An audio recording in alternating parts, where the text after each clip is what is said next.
Principe de Cavalieri. C'était un mathématicien italien qui a vécu entre 1598 et 1647. Nous allons regarder son principe en 2 dimensions et en 3 dimensions. Le principe de Cavalieri en 2 dimensions. Il dit la chose suivante.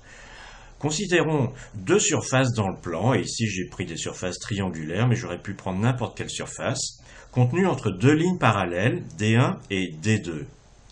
Alors, si toute ligne D, parallèle à D1 et à D2, coupe les 2 surfaces en segments qui ont la même longueur, et ils ne sont pas nécessairement connexes d'ailleurs, ici j'ai pris une figure particulièrement simple, alors les 2 surfaces sont égales.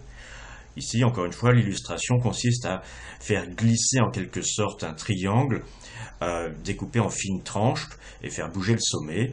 Et comme on sait, ça préserve la surface du triangle. Maintenant, principe de Cavalieri en 3 dimensions. Considérons 2 volumes, que j'ai représentés avec des hachures vertes, dans l'espace, contenus entre 2 plans parallèles, P1 et puis P2. Si tout plan P, qui est parallèle à P1 et à P2, coupe les 2 volumes en des surfaces de même aire, et ici j'ai pris des cas tout à fait particuliers et simples, où les surfaces sont des ronds et sont les mêmes aires, j'ai simplement tordu en quelque sorte mes deux surfaces bizarroïdes, alors les 2 volumes sont égaux. Et encore une fois, c'est encore beaucoup plus général que ne représente cette figure.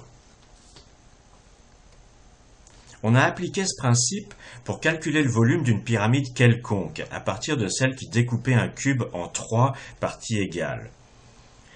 Et encore une fois, dans nos figures, les surfaces ont gardé leur forme, mais ce n'est pas nécessaire en plus. Si je reviens ici, ceci, ça pourrait devenir un triangle, ou même une somme de plusieurs rectangles, ou n'importe quoi.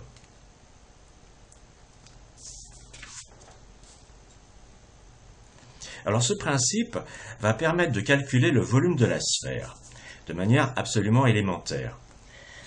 Considérons une sphère de rayon R et un cylindre de hauteur R, c'est-à-dire en gros qui correspond à l'hémisphère nord de cette sphère, et ce cylindre il a pour base un cercle de rayon R. J'ai pris cette figure dans Wikipédia en anglais, l'article sur le principe de Cavalieri. Et troisièmement, on regarde le cône qui est inscrit dans le cylindre, qui a pour un cône inversé, qui a pour base donc ce cercle de rayon R, et puis dont le sommet est au milieu de la base du cylindre. Eh bien, si on coupe ces 2 figures à n'importe quelle hauteur Y, avec un plan parallèle aux bases ici, et puis à l'équateur de la sphère, eh bien ces 2 surfaces roses, qui cette fois-ci n'ont pas exactement la même forme que dans mes figures précédentes, eh bien elles ont la même surface, la même aire si vous préférez. Eh bien celle-ci, par exemple, elle a pour R, clairement, pi R2 moins pi Y2. Pi R2, c'est la surface de l'ensemble du rond, et pi Y2, c'est la surface du rond à l'intérieur. Donc, l'anneau découpé ici, ça a pour surface pi R2 moins Y2. Et quant à ce disque découpé dans la sphère à la même hauteur Y, eh bien ce disque, il a pour... si on regarde ce triangle rectangle ici qui part du centre, qui va jusqu'au centre du disque et jusqu'au bord, eh bien l'hypoténuse c'est R, ce côté-ci c'est Y et ce côté-là c'est X.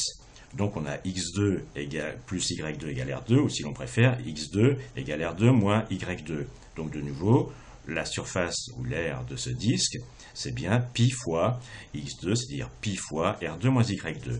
En d'autres termes, ceci a la même surface que cela.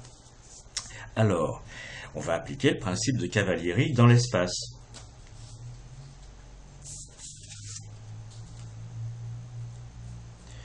Dans ce cas-là, l'ensemble de l'hémisphère nord de cette sphère, il a le même volume que le cylindre moins le cône, puisqu'on a vu que c'était l'ensemble du volume parcouru par ces anneaux percés, eh bien c'est le cylindre moins le cône. Or, le cône, c'est 1/3 du cylindre. On l'a démontré justement quand on s'était intéressé aux pyramides, et on a vu que la même chose était vraie pour des cônes. On a appliqué déjà fréquemment le principe de Cavalieri. Donc, le volume du cylindre ici, c'est pi R3, c'est-à-dire R, multiplié par pi R2, donc c'est pi R3. Et donc, le volume de l'hémisphère, eh bien, c'est 2/3 de pi R3. Et donc, le volume de la sphère, c'est 4/3 de pi R3. Et ça, c'est une formule importante à retenir, même si la démonstration paraît un peu technique. Il faut retenir, parmi les grandes formules de mathématiques, que le volume de la sphère, c'est 4/3 de pi R3. Et maintenant, on va terminer avec la surface.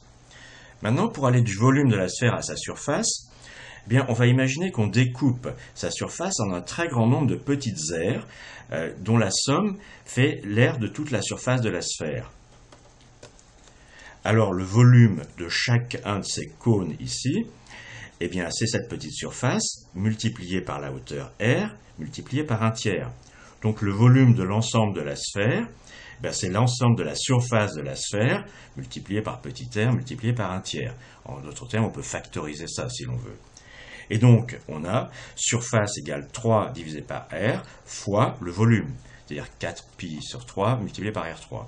Donc, on tombe sur, en simplifiant, 4 pi R2. Ça, c'est la surface de la sphère. Et là encore, c'est une formule qu'il faut connaître en mathématiques, un peu comme il faut connaître la circonférence du cercle, 2 pi r, la surface du cercle, pi r2, la surface d'une sphère, 4 pi r2, et le volume d'une sphère, 4/3 de pi r3.